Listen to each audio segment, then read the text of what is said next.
الحمد لله نحمده ونستعينه ونستغفره ونعوذ بالله من شرور أنفسنا ومن سيئات أعمالنا من يهده الله فلا مضل له ومن يضلل فلا هادي له وأشهد أن لا إله إلا الله وحده لا شريك له وأشهد أن محمدًا عبده ورسوله أرسله بالحق بشيرًا ونذيرًا بين يدي الساعة من يطع الله ورسوله فقد رشد ومن يعص الله ورسوله فقد غوى فإنه لا يضر إلا نفسه ولا يضر الله شيئا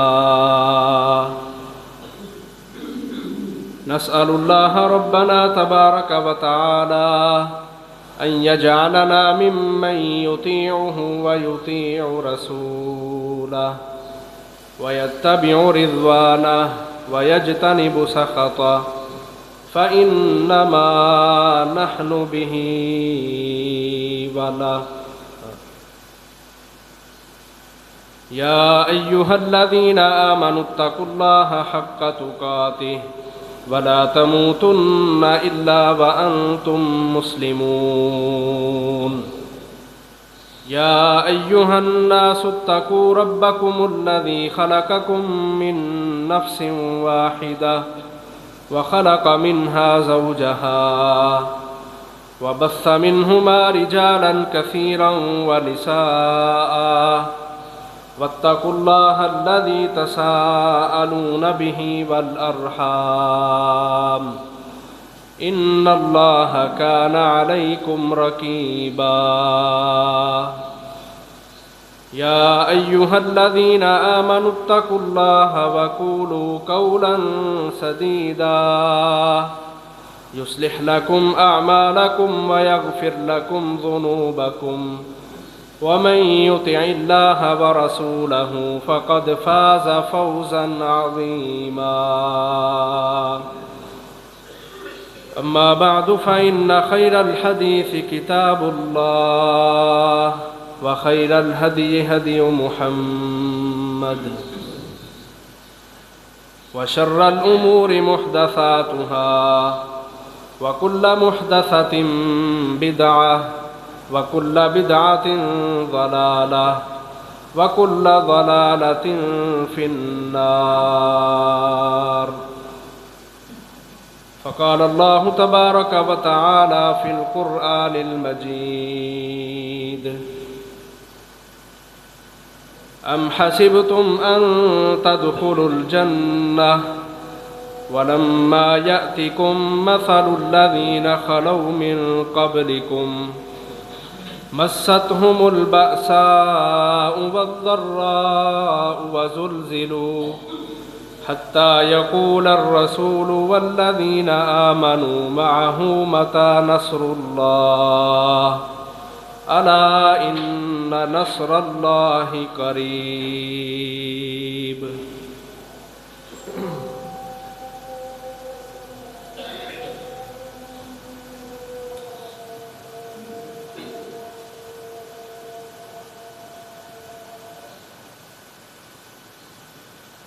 انسان کے اوپر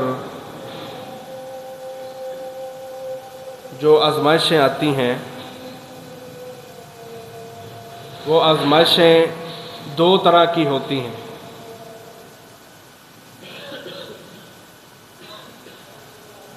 ان میں سے پہلی قسم یہ ہے کہ بسا اوقات آزمائش پریشانی انسان کے اپنے گناہوں کی وجہ سے اس پہ آتی ہے.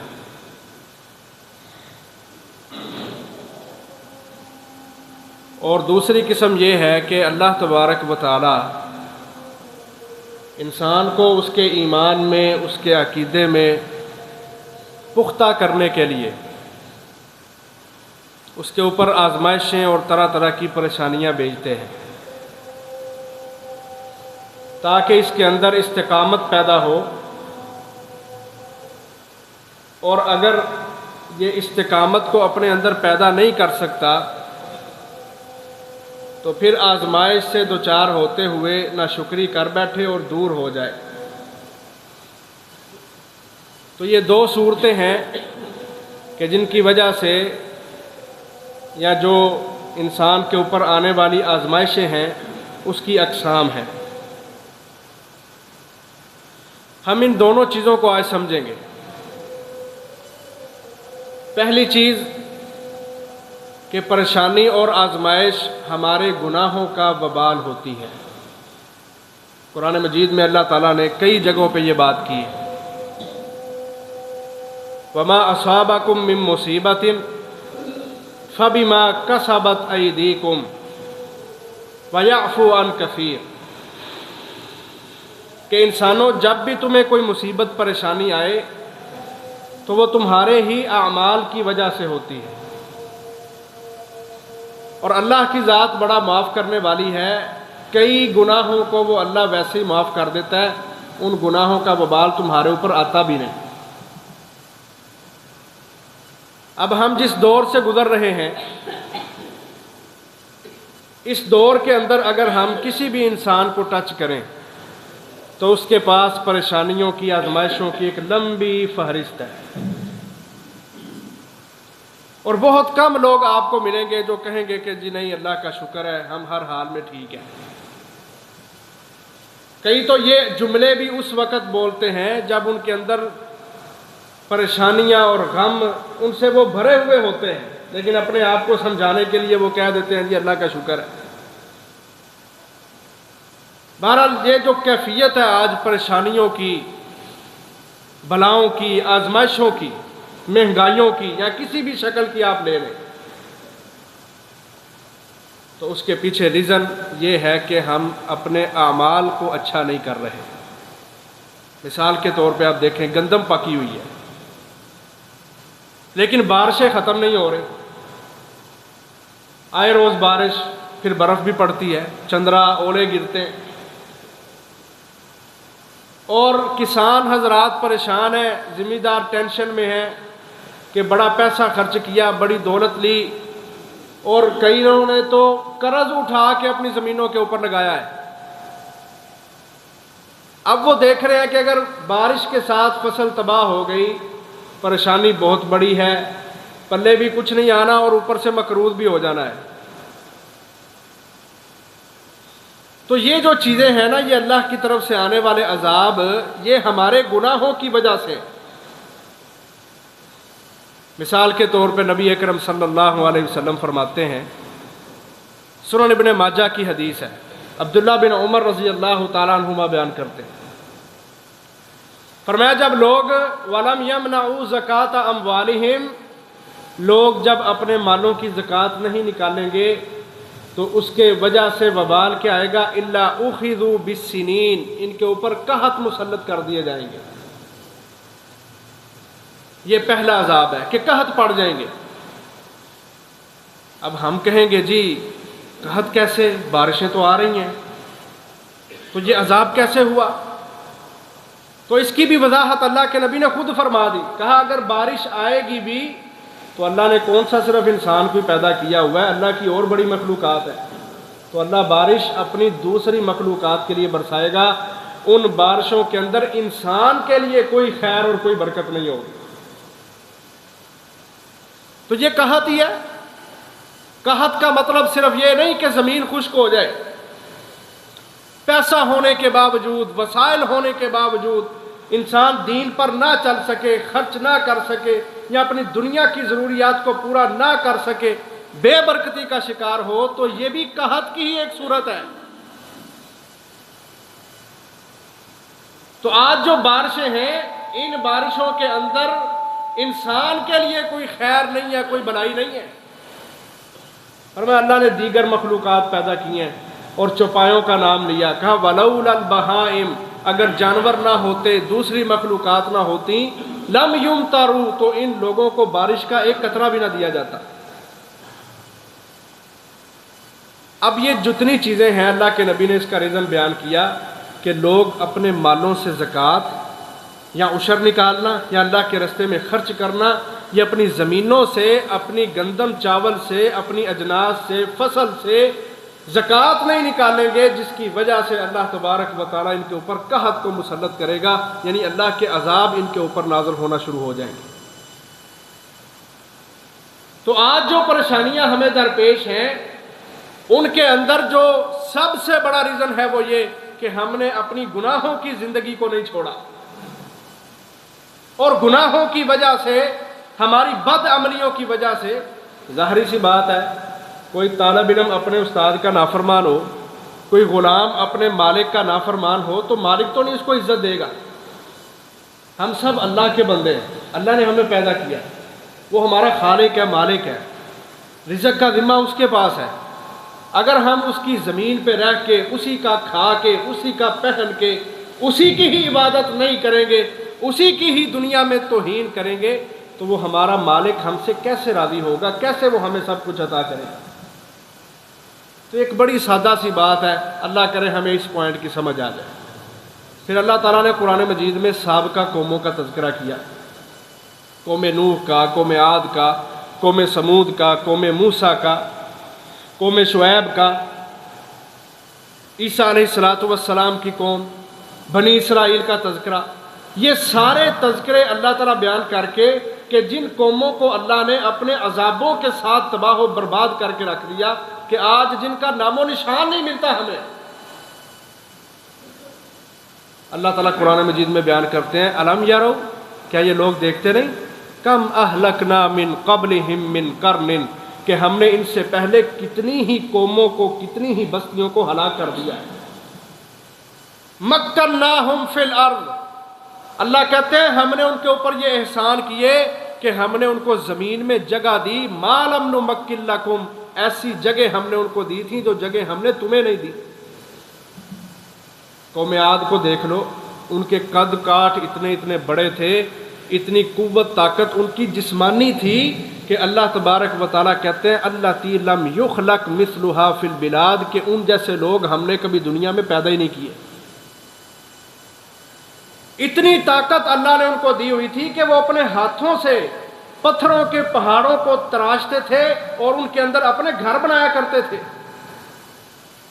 اور مشرکین عرب کے جن کے اوپر سب سے پہلے قرآن مجید کی آیات آئیں، ان مشرکین عرب کو جن کو اپنی سرداریوں پر، اپنی چودراہٹوں پر، اپنے وسائل پر، دولت پر بڑا مان ہوا کرتا تھا، بڑا فخر تھا، اللہ تعالیٰ کہتے ہیں جتنا ہم نے پہلی قوموں کو عطا کیا تھا نا، ان مشرکین مکہ کو جو کچھ ہم نے عطا کیا یہ ان کے 10ویں حصے کو بھی نہیں پہنچتے۔ یہ اللہ کی کھری کھری باتیں ہیں قرآن میں۔ بندے کے اندر تکبر کیوں آتا ہے؟ مال کی وجہ سے، دولت کی وجہ سے، یا برادری کی وجہ سے، وسائل کی وجہ سے، کہ میرے پاس اتنا کچھ ہے، میں یہ کر لوں گا، مجھے کیا ہونا ہے، میں تو اپنا آپ صحیح چلا سکتا ہوں۔ اللہ کہتے ہو ہم نے ان کو تباہ کر دیا کہ تمہارے پاس تو ان کا 10واں حصہ بھی نہیں، ان کے پاس تو مال و دولت کے اتنے اتنے انبار تھے، ہم نے تو ان کو تباہ کر کے رکھ دیا، تم کیا چیزیں ہو۔ یہ قوموں کے تذکرے اللہ تعالیٰ نے قرآن مجید میں کیے ہیں، ہم لوگوں کو سمجھانے کے لیے، ہمارے لیے عبرت کے طور پہ، نصیحت کے طور پہ۔ آج دیکھ لو ان کا نام و نشان نہیں ہے، اور اگر کوئی ان کو یاد کرتا بھی ہے تو اچھے الفاظ کے ساتھ نہیں، بلکہ عبرت کے لیے، نصیحت کے لیے۔ اور اللہ نے آج ان کو تباہ کر کے ان کے علاقوں کو چھوڑ دیا ہے، ان کے علاقے، ان کے کھنڈرات وہ آج بھی عرب کی سرزمین کے اوپر موجود ہیں۔ اللہ تعالیٰ قرآن مجید میں فرماتے ہیں سیروا فی الارض ثم انظروا کیف کان عاقبۃ المجرمین کیف کان عاقبۃ المکذبین۔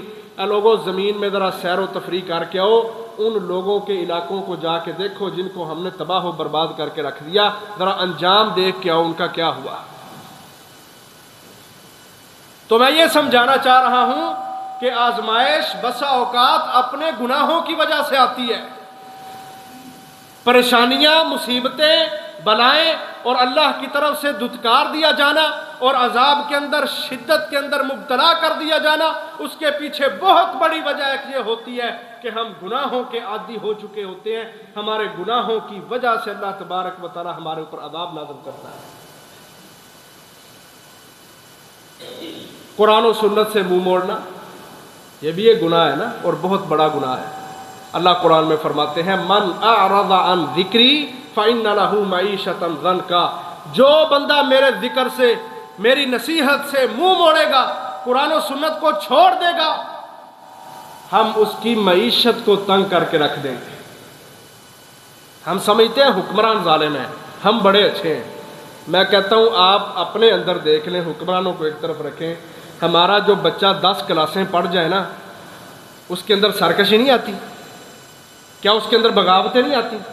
کیا ہم اور ہماری اولادیں سارے نمازی اور پرہیزگار اور تہجد گزار ہیں؟ یا ہم رمضان کے سارے روزے رکھنے والے؟ یا ہمارے اندر نیکی سے محبت اور برائی سے نفرت یہ سب سے زیادہ ہے؟ ایسا ہرگز نہیں ہے۔ ہمارے گھروں میں رہنے والے ہمارے 15 20 سال کے بچے وہ نمازیں نہیں پڑھتے، وہ داڑیاں منڈوا دیتے ہیں، پینٹ شرٹوں کے اندر پیک ہوتے ہیں، یہودیوں عیسائیوں کی تہذیب، کلچر، ثقافت سے محبت رکھنے والے اور اسلامی تہذیب اور کلچر سے نفرت کرنے والے ہوتے ہیں۔ ہمارے گھروں کے اندر یہ نوجوان اور یہ سارے کے سارے مسئلے موجود ہیں، لیکن ہم ان سب چیزوں کو پیچھے کر کے سمجھتے ہیں جی ہمارے ظالم حکمران ہیں، اور وہی شدتیں کرنے والے، وہی تنگیاں کرنے والے، وہی پیٹرول مہنگا کرتے ہیں، وہی بجلی مہنگی کرتے ہیں، وہی گیس مہنگی کرتے ہیں۔ سارا وبال ہم ان کے اوپر ڈال کے خود کو نیکوکار سمجھ کے بیٹھ جاتے ہیں۔ عزیز بھائیو، یہ بھی بہت بڑا گناہ ہے۔ اللہ تعالیٰ نے اسی لیے قرآن میں فرمایا یہ قرآن، یہ نصیحت صرف حکمرانوں کے لیے نہیں آئی، یہ سارے لوگوں کے لیے ہے۔ لوگوں میں کوئی بھی جو اس دین سے اعراض کرے گا، ہم اس کی معیشت کو پکڑ لیں گے، ہم اس کا گزرانے زندگی تنگ کر کے رکھ دیں۔ تو کیا کوئی ہے اس عقیدے پہ کھڑا ہونے والا کہ یار میرے گناہوں کی وجہ سے میری معیشت تنگ ہے؟ آپ، میں کہتا ہوں ایک گھر نہ دیکھیں، آپ معاشرے دیکھیں، محلے دیکھیں، ملک دیکھیں، ماحول دیکھیں آپ، کہ آج پورے محلوں کا، معاشروں کا بیڑا غرق ہوا ہے۔ اور یہ گناہ ہیں عزیز بھائیوں جن کی وجہ سے ہمارے اوپر عذاب ہے۔ پھر آپ دیکھ لیں ناشکری بہت زیادہ ہے، اس کا بھی اللہ نے قرآن میں فرمایا کہ اگر تم شکر کرو گے تو میں تمہیں زیادہ دوں گا، اور اگر تم ناشکری کرو گے تو پھر میرے عذاب تمہارے اوپر حلال ہو جائیں گے۔ آج ہمارے اوپر جو عذاب ہیں ان کا ایک ریزن یہ بھی ہے کہ ہمارے اندر ناشکری بہت زیادہ ہے۔ اچھا کھا کے، اچھا پہن کے، اچھی زندگی گزار رہے ہیں ہم، ہمارا لائف سٹائل اگر کوئی دیکھے نا تو رشک کرے، لیکن اس کے باوجود ہماری زبان سے ناشکری نہیں جاتی۔ اچھا بھلا کھانا کھا کے، لباس پہن کے، کوئی نہ کوئی کیڑا نکال دیں گے کھانے میں سے بھی اور لباس میں سے بھی۔ نعمتیں ساری موجود ہے پاس، پھر بھی اپنے سے اوپر والے کی طرف نظر ہے کہ اس نے مکان بنا لیا، اس نے گاڑی لے لی، وہ مجھ سے آگے گزر گیا، میں اس سے آگے گزرنے کی کوشش کروں گا۔ جب ہم نے یہ سوچ بنائی، یہ ذہن بنایا، اللہ تبارک و تعالیٰ نے ہمیں عذاب کے اندر مبتلا کر دیا۔ پھر ناشکری آئی ہمارے اندر۔ اور ٹائم تھوڑا، میں مختصر سی ایک مثال لیتا ہوں۔ بنی اسرائیل کو دیکھیں آپ، اللہ تعالیٰ نے ان کے سامنے فرعون کو غرق کیا، ان کے سامنے اللہ تبارک و تعالیٰ نے اس کو سمندر میں غوطے دے دے کے مار دیا، ان کو نجات دے دی۔ جنت کے دسترخوان ان کے لیے لگتے تھے، دھوپ میں بیٹھتے تھے تو بادل آ جاتے تھے، وہ ان کے اوپر سایہ کرتے تھے۔ اتنا کچھ اللہ نے ان کو دیا، پھر انہوں نے کہا جی نہیں، جو فرعون کے پاس تھا نا وہ ہمارے پاس نہیں ہے۔ کیوں نہیں ہے؟ ہمیں تو فرعون کے کھانے جو شاہی محل کے اندر ہوتے تھے وہ چاہیے۔ جنت کے کھانوں کو مسترد کیا، اور فرعون کے کھانے اور اس کے محلات کی جو ٹھاٹ باٹ تھی، کہتے ہیں ہمیں اس طرح کی زندگی چاہیے۔ یہ ہے ناشکری۔ تو اللہ کہتے ہیں وَضُرِبَتْ عَلَيْهِمُ الذِّلَّةُ وَالْمَسْكَنَةُ، ان ظالموں کے اوپر پھر ہم نے ذلت اور محتاجی، فقر ان کے اوپر مسلط کر دیا۔ تو ناشکری کی وجہ سے بھی اللہ کے عذاب آتے ہیں کہ بندہ اچھا کھا کے، اچھا پہن کے، پھر بھی اس کی زبان سے ناشکری نہیں جا رہی۔ اس وجہ سے بھی بندوں کے اوپر آزمائشیں آتی ہیں اور اللہ کے عذاب حلال ہو جاتے ہیں۔ تو ہم نے سب سے پہلے یہ چیز اپنے اندر پیدا کرنا ہے کہ آزمائشوں کی جو سب سے پہلی قسم ہے کہ میرے گناہ اور گناہوں کی وجہ سے پریشانیاں، ہم نے اپنے گناہوں کو چھوڑنا ہے، اللہ سے معافیاں مانگنی ہے، استغفار کرنا ہے۔ استغفار کی برکت کی وجہ سے اللہ تبارک و تعالیٰ زمین و آسمان سے خیر و برکت کے دروازے کھول دیتا ہے۔ اور یہ کب ہوتا ہے؟ جب ہمارا یقین ہوتا ہے۔ آج یقین کا بھی بڑا مسئلہ ہے، یقین کا بھی بڑا مسئلہ ہے۔ ہم اللہ کی باتیں، جو ہمارا رب ہے، دنیا میں سب سے سچی ترین کتاب وہ قرآن مجید ہے، سب سے سچی بات اللہ کی بات ہے، اور اللہ کے بعد محمد الرسول اللہ صلی اللہ علیہ وسلم کی بات ہے۔ ہم ان آیتوں کو پڑھ کے سن کے، حدیثوں کو پڑھ کے سن کے کہ استغفار کرو، گناہوں کو چھوڑو، اللہ تمہاری معیشت اچھی کر دے گا، تمہاری ہر چیز کو اچھا کر دے گا، یہ سب کچھ سننے کے باوجود عمل نہیں کرتے، تو یہ ہے بے یقینی۔ بے یقینی کہ ہمارے رب کی بات، ہمارے نبی کی بات، لیکن میرے دل کے اندر یقین اور اعتماد پیدا نہیں ہو رہا۔ میں پھر یہی سمجھی بیٹھا ہوں کہ نہیں جی میرا کاروبار چلے گا تو پیسہ آئے گا، کاروبار وسیع ہوگا تو کوئی میں کھانے پینے لگ جاؤں گا۔ یعنی ہم نے اپنا سارا بھروسہ وسائل کے اوپر رکھ لیا، اسباب کے اوپر رکھ لیا، اور جو مسبب الاسباب ہے اس کو ہم نے چھوڑ دیا۔ یہ بھی ایک وجہ ہے جس کی وجہ سے ہمارے اوپر پریشانیاں ہیں، آزمائشیں۔ تو گناہوں کی زندگی کو چھوڑنا، اللہ کہتے ہیں اگر ہم نے پہلی امتوں کو تباہ کیا ہے تو فَأَهْلَكْنَاهُمْ بِذُنُوبِهِمْ۔ قرآن کے الفاظ پہ آپ غور کریں، سورۃ انعام ہے، 7واں پارہ ہے، 7 نمبر آیت ہے۔ اللہ کہتے ہیں ہم نے گناہوں کی وجہ سے پہلی قوموں کو پکڑا اور ان کو تباہ کر کے رکھ دیا۔ اور وہی اصول تمہارے لیے بھی ہیں، جو کچھ تمہیں اللہ نے دیا ہوا ہے اس کے اوپر راضی ہو جاؤ، اللہ کی تقسیم کے اوپر اعتراضات نہ کیا کرو، جس حال میں رب نے رکھا ہوا ہے اس میں خوش ہو جاؤ، اللہ تبارک و تعالیٰ تمہیں سب سے زیادہ غنی کر دے گا، سب سے زیادہ مال و دولت دے دے۔ اللہ کرے ہمیں اللہ کی ان باتوں کے اوپر یقین آ جائے۔ تو دوسری جو آزمائش ہوتی ہے نا عزیز بھائیو، ایک تو ہم نے اپنے گناہوں کو چھوڑنا ہے، اور ان گناہوں کو چھوڑنے کی وجہ سے آزمائشیں ختم ہوں گی۔ دوسری قسم آزمائشیں کئی دفعہ بندے کو دین کے اندر، ایمان کے اندر پکا اور پختہ کرنے کے لیے بھی آتی ہیں۔ مثال کے طور پہ آپ دیکھیں، اللہ کے نبی نے جب دعوت کا آغاز شروع کیا، 13 سال آپ نے دعوت دی ہے۔ اب ہونا تو یہ چاہیے تھا نا کہ اللہ کے نبی اللہ کی بات کر رہے ہیں تو اللہ کے نبی کے لیے آسانیاں ہوتی ہیں، لیکن 13 سال آپ کو ماریں پڑی ہیں، دھکے پڑے ہیں، گالیاں دی گئی ہیں، کانٹے بچھائے گئے ہیں۔ آپ نماز پڑھتے ہیں تو سجدے کی حالت میں آپ کے اوپر گندگی لا کے رکھ دی جاتی ہے۔ آپ کے گھر میں پکنے والی ہنڈیا کے اوپر کافر نشانے باندھ کے گندگی پھینکا کرتے تھے ہنڈیا کے اندر۔ اور پھر آپ کے اوپر جو ایمان لانے والے تھے صحابہ کرام رضوان اللہ علیہم اجمعین، ان کی زندگی آپ دیکھ لیں، 13 سال مکی دور کے۔ اب عقل تو یہ کہتی ہے نا کہ یار یہ تو اللہ کے لیے وقف تھے، انہوں نے اللہ کے لیے ہر چیز کو چھوڑ دیا، لیکن پھر بھی ان کے اوپر آزمائشیں، پھر بھی پریشانیاں، پھر بھی مارے پڑی ان کو۔ عقل نہیں مانتی اس چیز کو، لیکن ہمارا جو رب ہے نا اس کے اپنے اصول ہیں، اور جب بندے اپنی عقلوں کو مار کے اللہ کے اصولوں پہ آ جاتے ہیں، اللہ تبارک و تعالیٰ ان کو دنیا کی قیادتیں عطا کرتا ہے۔ صحابہ کو دنیا کی قیادتیں ملی تھیں یا نہیں ملی تھیں؟ انہوں نے مکہ کو بھی، جس مکہ سے نکالا گیا 7-8 سال کے عرصے میں، اسی مکہ کے اندر دوبارہ فاتح بن کے داخل ہوئے تھے۔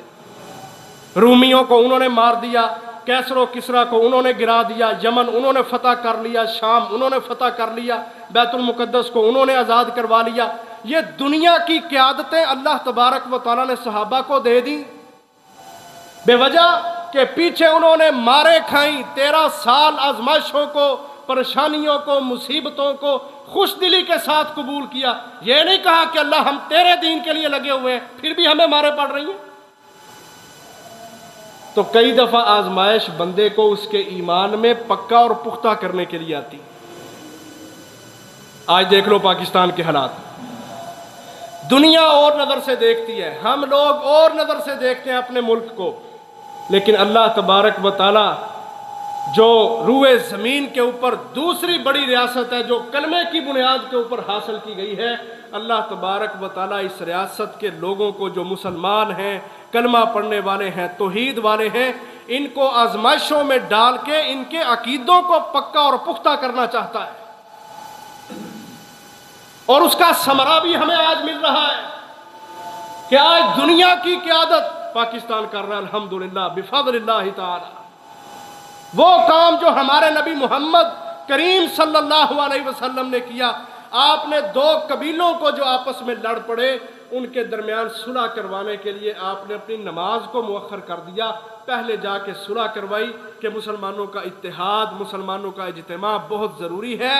آج پاکستان کو اللہ تبارک و تعالیٰ نے یہ صحرا دیا ہے اور اس کے سر کے اوپر سجا دیا ہے کہ آج دنیا کے اندر جو جنگیں لگی تھیں ان جنگوں کو ختم کرنے والا پاکستان ہے۔ ہمیں اس چیز پہ خوش بھی ہونا ہے اور اللہ کا شکر بھی ادا کرنا ہے۔ ہم نے دنیا کو یہ دکھایا ہے کہ ہم دنیا کے اندر دہشت گردی کو پسند نہیں کرتے، اور ہم نے ماضی کے اندر افغانستان میں اور اسی طرح طرح طرح کے علاقوں کے اندر داعش کو بھی روند ڈالا، ٹی ٹی پی کو بھی روند ڈالا، جو اسلام کا لبادہ اوڑھ کے مسلمانوں کو مارتے تھے، مجاہدین پہ حملے کرتے تھے، مسلمانوں کے بچوں کے سکولوں کے اوپر بم برساتے تھے، ہم نے ان سب کو مارا، اور آج ہم نے دنیا سے جنگوں کا خاتمہ کر کے پوری دنیا کو دکھایا کہ پاکستان امن کا گہوارہ ہے، امن کو پسند کرتا ہے، دہشت گردی کو، آپس کے اندر لڑائی کو، فتنہ اور فساد کو یہ ملک پاکستان پسند نہیں کرتا۔ یہ آج کا جاندار اور شاندار کردار ہے۔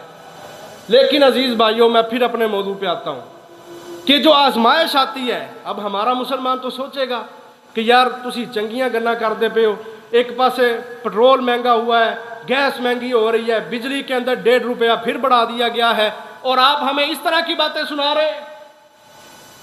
ان سارے حالات کو سمجھنے کے لیے نا نبی صلی اللہ علیہ وسلم کی ایک حدیث آپ کے سامنے رکھتا ہوں۔ سارا کفر اکٹھا ہو کے آ گیا اسلام کے خاتمے کے لیے۔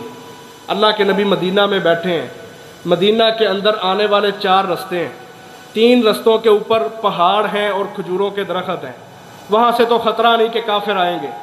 ایک رستہ ہے جہاں سے خطرہ ہے کہ یہاں سے کافر مدینہ کے اندر داخل ہو کے مدینہ کو تباہ کر دیں گے۔ اللہ کے نبی نے صحابہ سے مشورہ کیا کہ کیا کیا جائے۔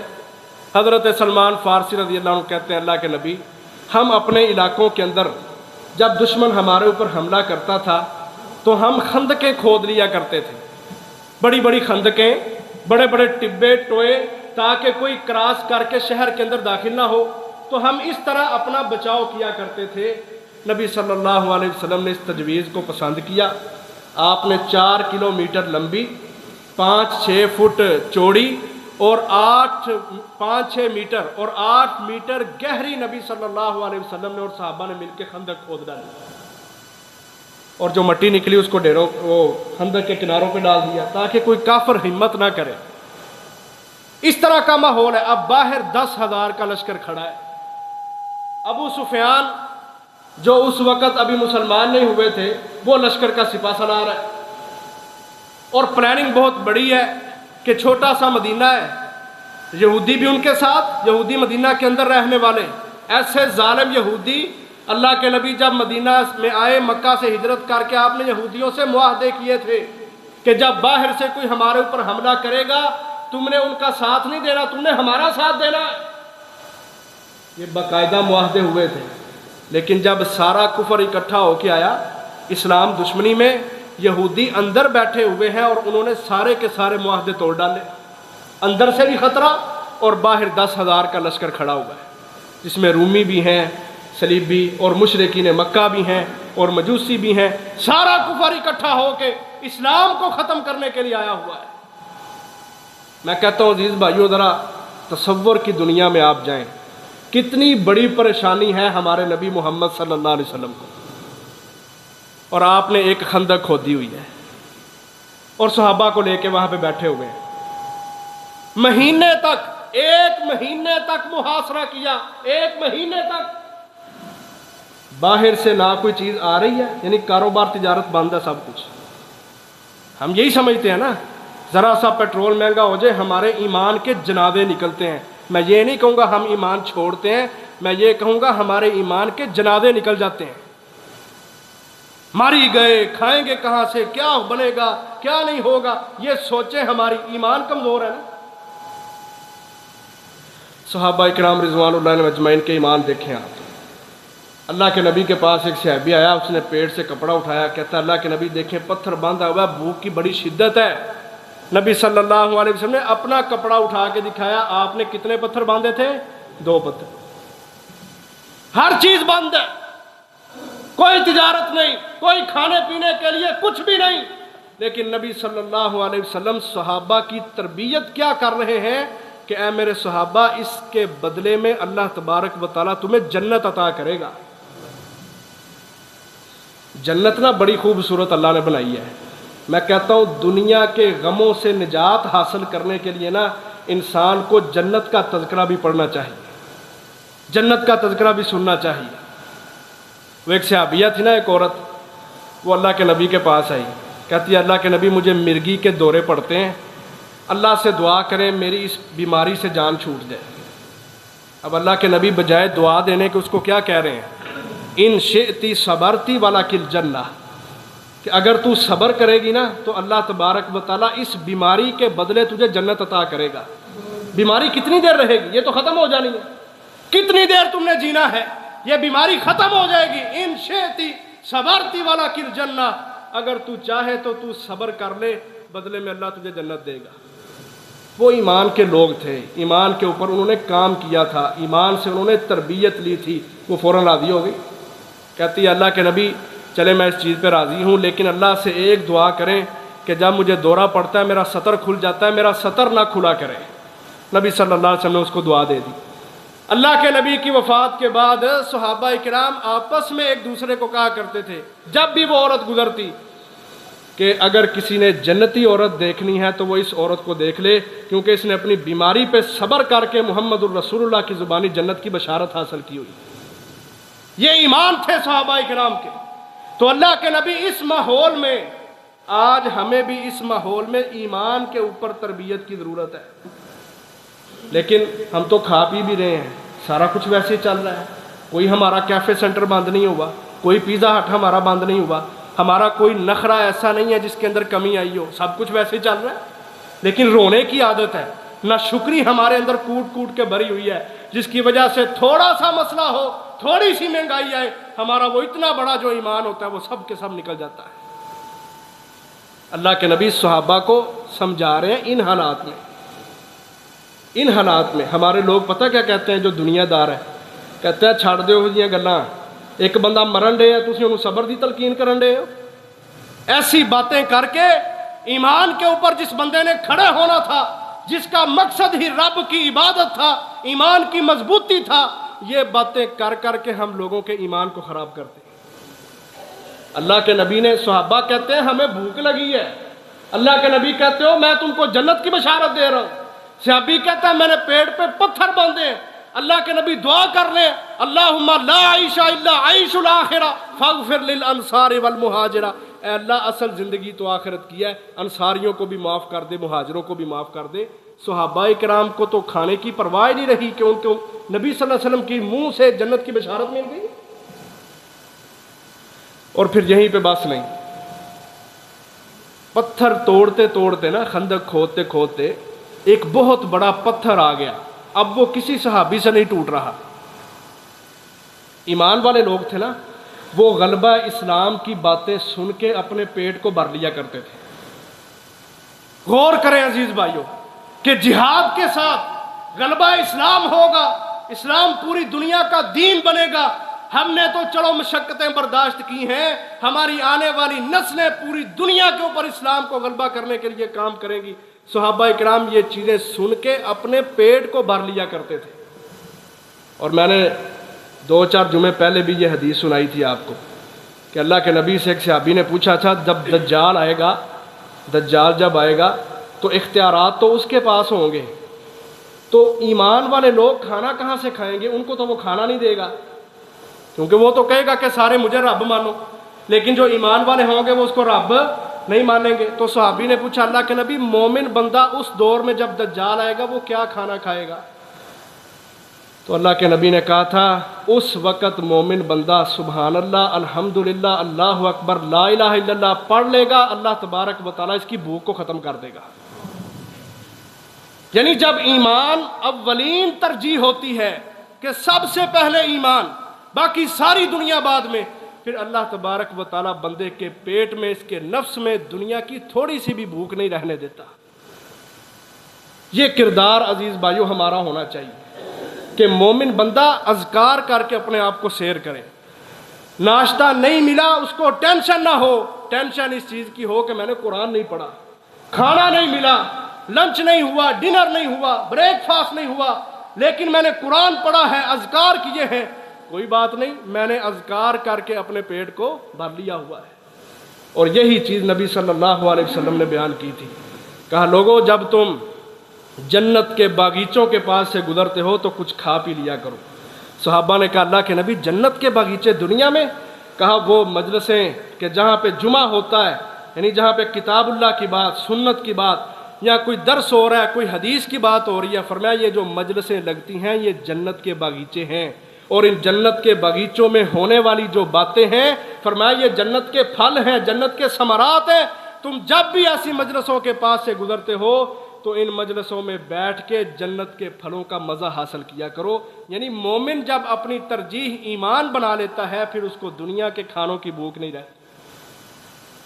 پھر دیکھیں عزیز بھائیو، وہ بڑا پتھر آیا، اللہ کے نبی اب صحابہ کو بشارتیں سنا رہے ہیں۔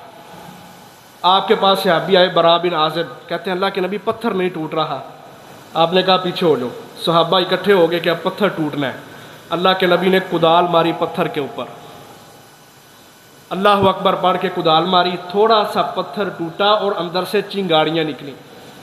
اب جب چنگاڑی نکلی تو اللہ کے نبی صحابہ کو کہتے ہیں مجھے ان چنگاڑیوں کے اندر شام کی فتح دکھا دی گئی ہے۔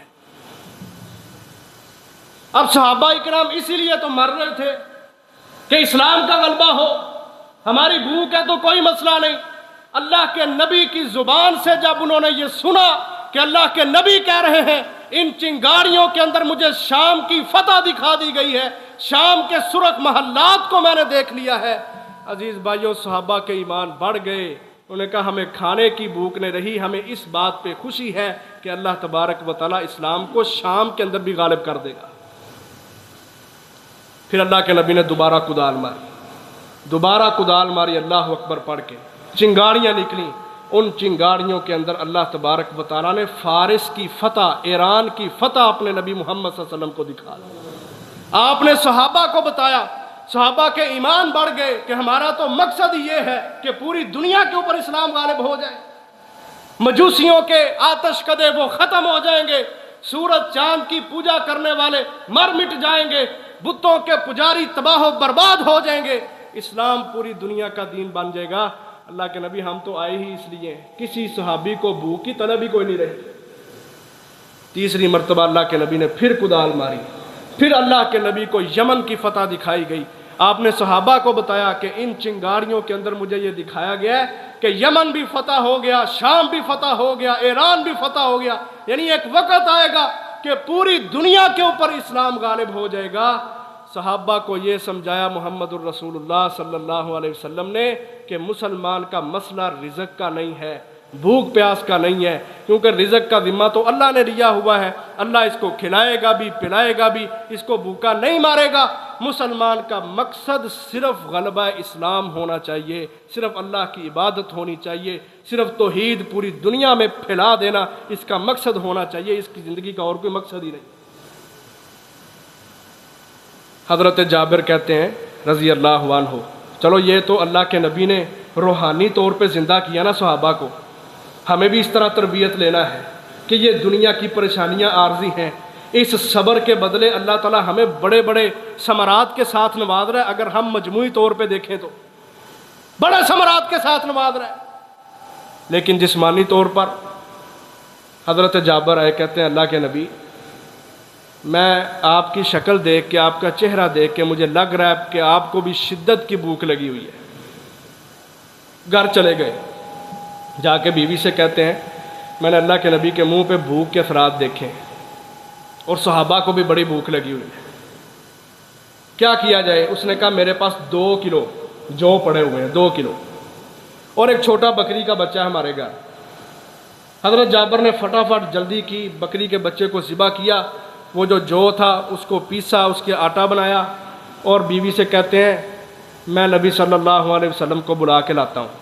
بیوی کہتی ہے مجھے اللہ کے نبی کے سامنے رسوا نہ کرنا، 1000 بندہ باہر خندق کھود رہا ہے اور تو 2 کلو جو لے کے اور بکری کا بچہ لے کے کہہ رہا ہے کہ میں جو انسان اللہ کے نبی کی دعوت کرنے والا ہوں، مجھے رسوا نہ کرنا اللہ کے نبی کے سامنے۔ اتنے سے افراد لے کے آنا، بس جتنوں کو یہ کھانا پورا آ جائے۔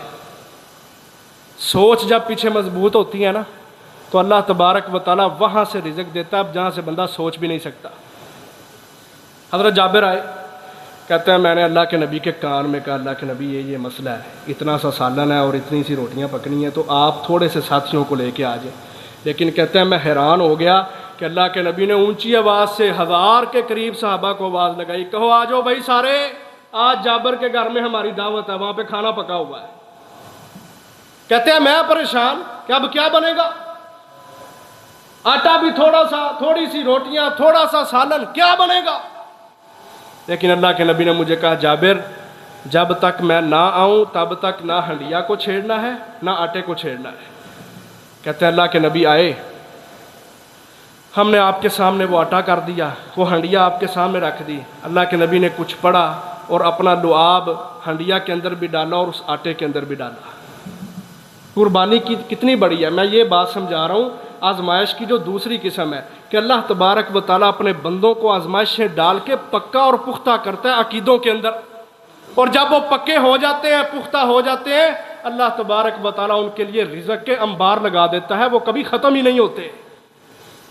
ہم صرف پریشانی سے ڈر جاتے ہیں اور اس آزمائش میں اپنے عقیدے کو پکا اور پختہ نہیں کرتے، جس کی وجہ سے بے برکتیاں آتی ہیں اور ہمارا اتنا سا بھی تھوڑا سا رہ جاتا ہے، اچھا بھلا کما کے بھی ہم رونے لگ جاتے ہیں۔ اب یہ وہ لوگ آ رہے ہیں، 1000 کے قریب صحابہ، صحیح بخاری کی حدیث ہے، صحیح مسلم کتاب الاشربہ کے اندر بھی آتی ہے، جا کے ٹٹول لینا احادیث کے ورقوں کو۔ کہتے ہیں اب کیا ہوا ہے، وہ روٹیاں پکا رہی ہے اور صحابہ کرام کھا رہے ہیں۔ 1000 صحابہ نے روٹیاں بھی کھا لیں، سالن بھی کھا لیا، سب فارغ ہو کے چلے گئے۔ حضرت جابر کہتے ہیں میں نے دیکھا ہنڈیا کے اندر گوشت اسی طرح پڑا ہوا ہے اور چنگیر کے اندر روٹیاں بھی اسی طرح پڑی ہوئی، کسی چیز کے اندر نقص ہوا ہی نہیں، کبھی واقع ہوئی نہیں۔ یہ دلیل ہے اس بات کی جب مسلمان آزمائشوں کے اندر، پریشانیوں کے اندر اپنے عقیدے کو پکا کرتے ہیں، پختہ کر لیتے ہیں اور اپنا مشن اور مقصد صرف اور صرف غلبہ اسلام بنا لیتے ہیں، اللہ تبارک و تعالیٰ ان کو اتنا دیتا ہے جو کبھی ختم ہی نہیں ہوتا۔ آؤ عزیز بھائیو، آج بھی یہی کردار ہم نے رکھنا ہے۔ مہنگائی آئے، پریشانی آئے، مصیبت آئے، ہم نے اپنے ایمان کو نہیں چھوڑنا، ہم نے یہ عقیدہ رکھنا ہے جو قرآن نے ہمیں سمجھایا، ان ربک یبسط الرزق لمن یشاء ویقدر واللہ یقبض ویبسط۔ یہ قرآن مجید کے اندر 10 آیات ہیں جو اس چیز کو سمجھاتی ہیں کہ لوگوں، رزق کو کھولنا اور رزق کو تنگ کرنا، مہنگائیاں زیادہ کرنا، مہنگائیاں کم کرنا، یہ سب کا سب اختیار ہمارے رب کے پاس ہے جو اکیلا ہے، وحدہ لا شریک ہے، عرش کے اوپر مستوی ہے، اس کے پاس یہ اختیار ہے۔ میں نے ان پریشانیوں کو عارضی سمجھتے ہوئے اپنے ایمان کو نہیں چھوڑنا، اپنے ایمان پہ کھڑے رہنا ہے۔ انشاءاللہ اللہ تبارک و تعالی ہمیں وہاں سے رزق دے گا جہاں سے ہم سوچ بھی نہیں سکتے۔ اور آج پاکستان کو اللہ تبارک و تعالیٰ نے یہی ثمرہ عطا کیا ہے کہ آج ہم دنیا کی جو جنگیں ہیں، جنگوں کے نتیجے میں کیا ہونا تھا؟ بربادی آنی تھی، تباہی آنی تھی۔ جتنے بھی ذخائر ہیں، گیس کے ہوں، پیٹرول کے ہوں، بجلی کے ہوں، بفضل اللہ تعالیٰ سب کے سب مسلمانوں کے پاس ہیں، لیکن ہم مسلمانوں کے اندر غلامیاں ہیں، کافروں کے نیچے لگنا ہے، ان کی تہذیبوں ثقافتوں کا جلد از جلد شکار ہو جانا ہے۔